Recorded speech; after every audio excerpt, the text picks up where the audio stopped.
Hi there, it's Paul in Perth here again. Today we're going to do some more work on a BL Mazda 3, and the video we're going to make today is to do with removing and replacing the ignition switch. There's probably three reasons that you might want to do that. One is that the ignition switch has become faulty. This is a known problem with the BL Mazda 3. It's one of the potential reasons that you might have a hard start condition. The second reason you might want to do it is you've got a car and you don't have a key, but you need to be able to steer it, maybe to get it off your verge or something. And the steering lock is actually part of the ignition switch. So if you remove the ignition switch, you will actually be removing the steering lock. You would then be able to move the steering wheel however you like. The third reason you might want to remove this is the reason I want to remove it, which is I'm wrecking this car for parts and I want to recover as many parts off this car as I can, so I need to remove it.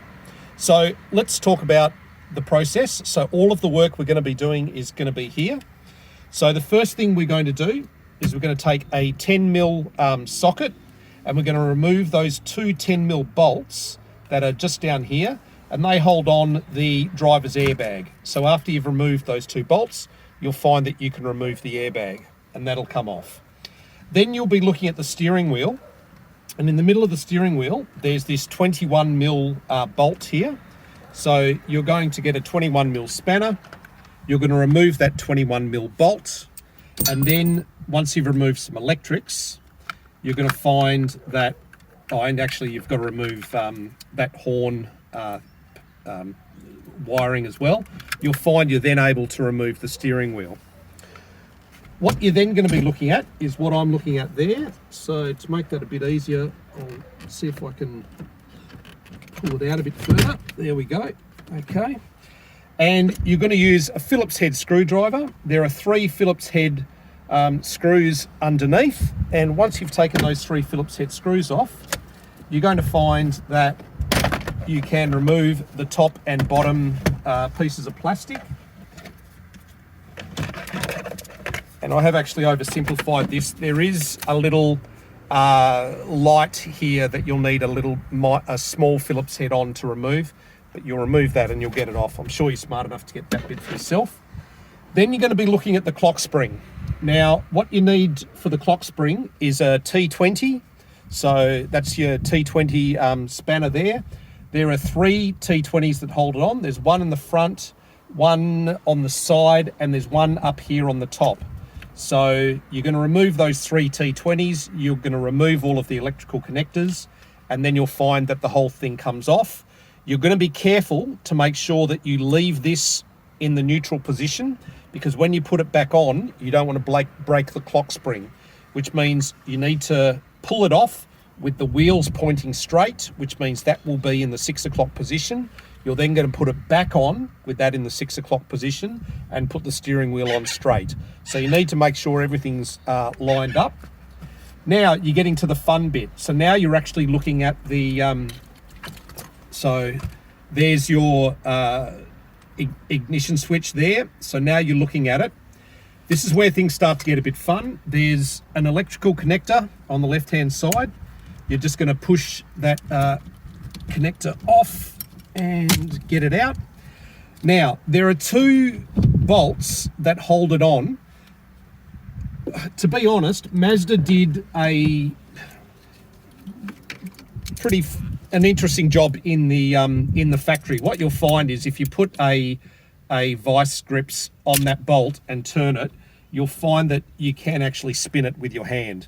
I know they are called security bolts and they're meant to be a lot harder than that.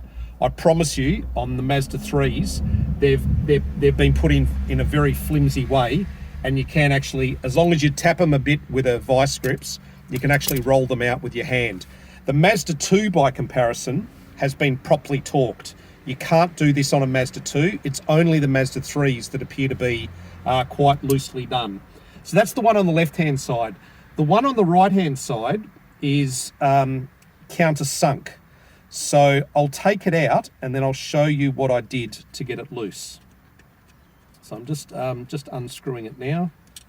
Okay, what I did was I used a Dremel tool with a little cutting disc, and you can see that I've run in a notch into the top of the bolt, and then I just use a flathead screwdriver just to crack that first bit. Once you've cracked the first bit, you can turn it the rest of the way with your hands. Okay, so now you can just pull this off towards you, and hold on, I've missed one of the connectors. Okay, you can just pull that off towards you. So you've now got the ignition switch, but you've got the barrel in it, and you want to put the barrel into the new barrel, because remember, your new barrel doesn't have a lock in it. It's really simple. What you need to do, or what I'm going to do, is find the key. Okay, you need to put the key in the accessory position, and when the key is in the accessory position, you're lining up a little kind of pin with a hole. So if I push anything, but the T20 is perfectly shaped for it, push something into that hole, you will find that the key and the barrel pop out. Okay, so if I actually needed to swap ignition switches at this point, and this one was faulty, I would throw this one away, I would grab the new one, and I would fit it in with the key still in the accessory position, and there you go. So just to show you that again, all I've done is I've put the key in accessory, I've pushed that down, and the key has popped out. Okay, so at that point, I've now reached where I want to be, because remember, I am wrecking this car and I'm stripping it for parts. However, if the reason you were doing it was because you wanted to be able to steer the car without the steering lock kicking in, you do now have steering that has no steering lock, because the lock is actually that there. So I might even be able to show you that too. I'll have a crack. So accessory, and goes there. Oh, okay, it's not going to. I'm not going to be able to do it. Oh, there we go. Okay, see how that's popped up?